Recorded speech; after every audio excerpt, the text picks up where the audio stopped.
அவரவர் தாய்மொழி தான் இருக்கணும். தொடர்பு மொழி, பயன்பாட்டு மொழியாக ஆங்கிலம் இருக்கலாம். தேவை மொழி, அவசிய தேவை அப்படின்னா எந்த மொழி இருக்கலாம், அதுல இந்தி இருக்கலாம்.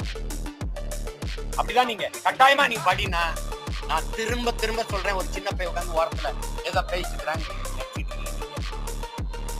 இன்னைக்கு முத்துவேல், கருணாநிதி, ஸ்டாலின் அப்படின்னு ஒரு உட்கார்ந்து இடத்துல என்னை மாதிரி ஒருத்தன் உட்கார்ந்துருந்தேன்னு வச்சுக்கிறீங்க, என்ன நடக்க முடியும்? பல மொழிகள் என்றால் இந்தியா ஒரே நாடா இருக்கு. ஒரே மொழி என்றால் பல நாடுகள் இருக்கிறாங்க.